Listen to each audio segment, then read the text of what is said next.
Welcome to today's episode, and today I welcome Aviva to the show. So, a quick introduction to Aviva. Aviva is an intuitive transformational expert coach and consultant, embodies the essence of a cherished confident who offers healing presence and timely wisdom. Drawing from a wealth of self discovery, mentorship, and training, she has honed the tools needed for enduring personal growth. Aviva eagerly imparts her expertise and empathy to empower clients, facilitating their journey towards transformative change and empowerment. So, welcome to the show today, Aviva. Could you Thank you. could you first of all tell us a little bit about what is an intuitive transformation coach? Well, when I work with clients, I try to I listen to them and I get this energetic feeling. So I'm very intuitive into what a person is going through or what's really going on. So even if a client says something, I can also read them. I have this feeling and I know what they're needing, and but I listen to everything that they're saying that they want and need, and that's how I talk to them and we communicate, and then we end up having amazing sessions. Oh, amazing! And what got you down this journey and wanting to do this? What was your own transformation you went through? Well, since I was a teenager, people have always told me you should be a therapist, you should be helping people. Since I was a teenager, and then I always felt things. Wasn't able to put it into words. And then going through my own journey and everything that I've gone through in life, I was thinking, I need to change my life. I need to change things. And it didn't happen overnight. It was obviously through like years and different trainings and different coaches that I've had and therapists. And because I felt stuck in my life, that I was stuck in the victim mentality because this happened to me. I have a reason why I'm stuck where I am because this, and that happened to Mm. me. I think we all have the reasons why we're at where we're at. And then I got to a point where I'm tired of it. So then I kept seeking more help and more help and more help. And then learning and learning as I learned more and more and more about myself and what I can do, I realized I have the power to change what I'm going through. And I don't have to be stuck where I've been stuck. Okay, and how do we break out that victim mentality? Because I know a lot of us can be caught in it. How do you find it helps to break free from it or move from it? Because I think sometimes when we're in the victim mode and the victim mentality, we can't see anything more. It's very difficult to see like that there's a life beyond this. No, this happened to me. I'm going through this. And we have the reasons why we are stuck. And when you see that there's an option of thinking differently, because you need outside help. You need somebody to help hold your hand and guide you through it. It doesn't just happen, oh my God, a light bulb comes on and then you realize it. You need somebody to guide you through it. Then when you realize and things open up and then you see that there are options. And then yet I know for myself, I was scared. I'm like, well, what if it doesn't work? What if I can't do it? What if I'll fail? Because, I'm a victim. This happened to me. But then when even the door opens just a little bit, you can see the light. I'm like, yeah, I think I like what I see over there, but I'm actually capable of getting it. And I couldn't do it on my own. So I got help from my mentors and I learned my own techniques and all these things. And you see that there is an option, and then transforming, it's just your life becomes completely different. Everything changes the way you used to think. And then you look back and you're like, I can't believe I even thought that way, that there is no other option. And there is when somebody needs to guide you and show you the way, then you see, oh my God, there's more in the world. I can be happy. I can be loving. People can love me. I'm worth it. I'm amazing. I'm magnificent. So, yes. I love that. You went out and got some like help for your transformation. For the individual who might be a little bit like overwhelmed by the idea of because there's so much information out there and it's like where do I start? Who do I go to? Have you got any guidance for that if maybe they're just a bit stuck in the paralysis by analysis of where to go first on their journey? I can. talk from my own personal Yeah, experience. I've sure. seen and I followed different people, and certain things resonated with me, and certain not so much. So then, I'm thinking. I mean, I've been doing this for is it 20 years about something like that, and followed different people. Then I realized, okay, this isn't necessarily working for me. Oh, I like this part and I like that part. So when you find the person that you can connect with, for me, the one that I connected with was my mentor, Joseph McClendon III.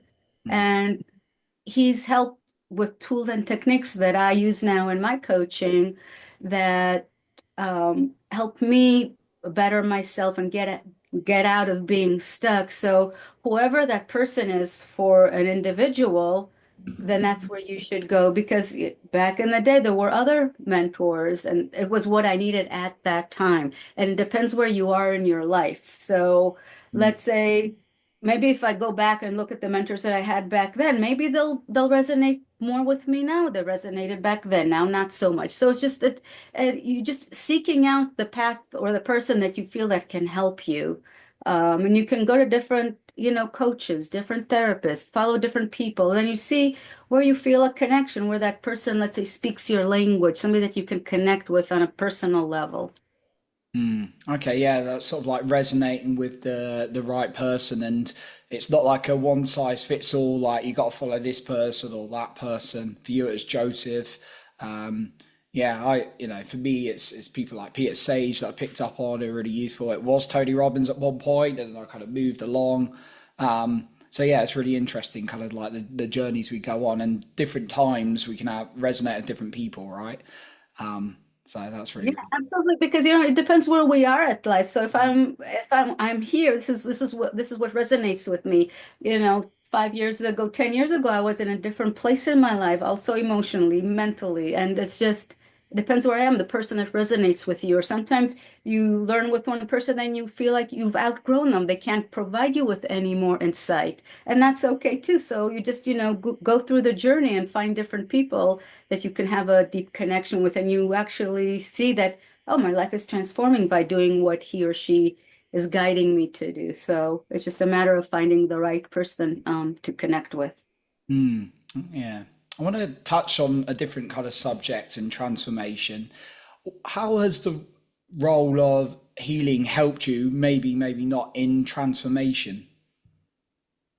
The road to healing, the thing is, for me, it was about letting go and forgiveness. And then I think once you let go and forgive things or people from your past, then you're able to transform. Because when you're stuck that somebody did this to you, my father molested me as a child. And for years, I thought there was something wrong with me. I was suicidal. And I was so stuck at being angry at my father for years and years and into my 20s and 30s. And it's just, I was stuck and I was holding on to the poison because he did this to me. So I have the right to be angry Mm, and to be stuck. So even though I tried to get rid of it and transform, I couldn't because I was still angry. I was holding on to it so much.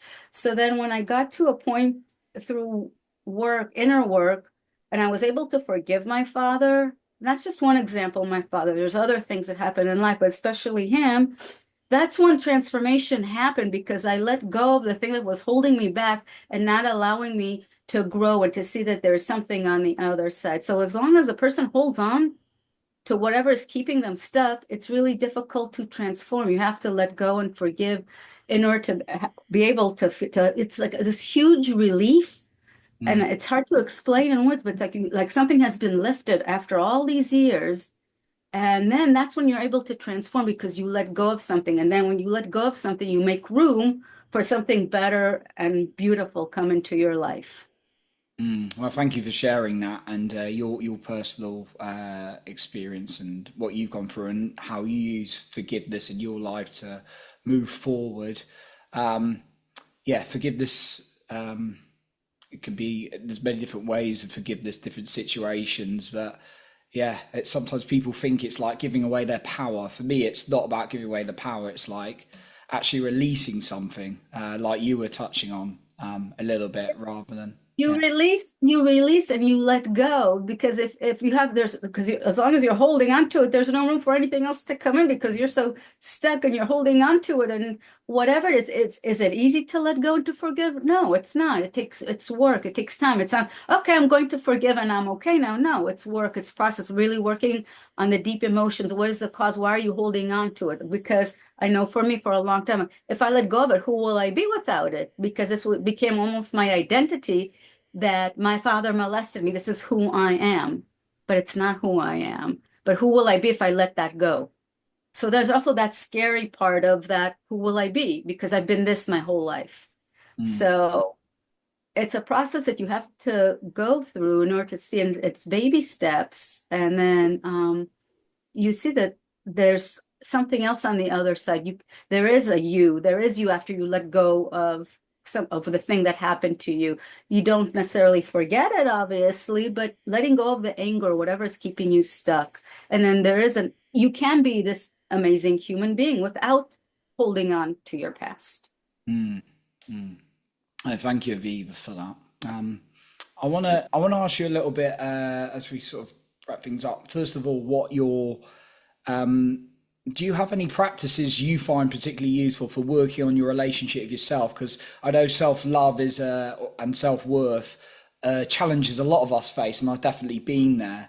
Has there been, you touched on like forgiveness of other people, but has there been anything for you that have helped your relationship with your own self? Yes. So besides the forgiveness, I like to do a lot of journaling because when I journal, sometimes things come up that I didn't even think about it in years because I just start whatever the pen wants to write, it writes, and then different things come up. So for me, it's journaling, it's breath work, and it's meditation. And self-care is a big part of you transforming. So let's say you work on whatever you need to work on to let go. And then you have to take care of yourself. And that's also when transformation happens. So self-care is very, very important. Celebrating the little things in life that you have succeeded in doing. So I know some of my clients, they struggle, let's say, with sleep. And let's say they were able to sleep 2 hours longer. I'm like, celebrate that. But it was only 2 hours. No, celebrate it. Because when you celebrate and you acknowledge yourself, even the smallest step, whatever happens, the smallest thing, celebrate, acknowledge it, because then more and more is going to come to you. So self-care is extremely important, whatever it is for each individual. Some people it's working out, an hour or two a day. Mm, Some it's journaling, some it's meditation, some it's hiking, some it's biking or playing video games, whatever it is for you. We're all different. That's what helps you relax and do and have self-care. mm. It's very important. Yeah, self-care being specific to yourself. Mhm. Another thing I wanted to touch on was intuition, because you do a bit of work with intuition. How can an individual, in this day and age where we're like distracted left, right, and center, how can an individual really tap into more of their intuition? Is there anything you suggest on that front? would I would say you need to have to have your mind clear. And that's like letting go of all the chaos and all the everything that goes on, let's say every day, and to clear your mind. And I know it's difficult in this day and age because, we have our phone and our phone goes ding ding, and then you have a message, then you have an email that then your mind is all working like, oh, what's going on my phone? Well, I'm a text. Oh, this person, and you're not even thinking. So when your brain is more relaxed, when you let that go, I know it's not easy letting go of the phone, but take the time for yourself, and then you can when you're relaxed, it's you can connect to you. It's like your gut. It's your now, the gut feeling. That's the intuition that guides you. And sometimes if something happens in life and you feel like, oh, I have this gut feeling, follow that. Even though it's for a brief second that you feel that, that's the truth. That is what's going to lead you to a better outcome. And I know that I've had this feeling here and there, and I've ignored it. And whenever I ignored it, it didn't go my way, something not so great happened. And then I've learned, like, oh, that feeling, okay, I'm in peace and quiet. Oh, this is what I should do. So then I follow that, even though if it seems completely ridiculous, I follow it Mm, because it's your intuition. So you feel like when you're more clear, you can be in tune, intuition, be in tune with your body, like feel it, your gut, what does your gut tell you? So to follow it. I love that. No, thank you, Aviva. As we wrap up today, where can the listener find you if they want to reach you or find out more about your work? And is there a final point that you'd like to share or maybe recap today? My website is extraordinary transformations, plural.com. I'm also on Facebook on Extraordinary Transformations, and my personal Facebook is my name, Aviva Eagle. You can find me there. And I just want to finalize this, to summarize this, it's that we're all amazing beings. We're all beautiful souls. And I know we all get stuck at times in our story and what happens. And I think it doesn't matter how much training we have and all that. We're human. Things happen. So the main thing is don't be stuck in your story. Don't be stuck that like in the victim mentality because there is something on the other side. There are options and there is help and there is hope because I remember for myself being stuck, being suicidal, that this is the end, this happened, I failed in life, I failed this, I failed that, and this happened and that happened. And then the thing is there is something else. So with the help of a coach, a guide, a mentor, whatever you're seeking, it's out there for the person. So there is hope and never give up hope and enjoy life and celebrate every achievement you have. I love that. Yeah, celebrate it as much as possible. So thank Amen. you, Aviva, for coming on today and sharing your value. Thank you so much, Johnny. Awesome. So that concludes our episode for today. And remember to lead with your heart and not with fear.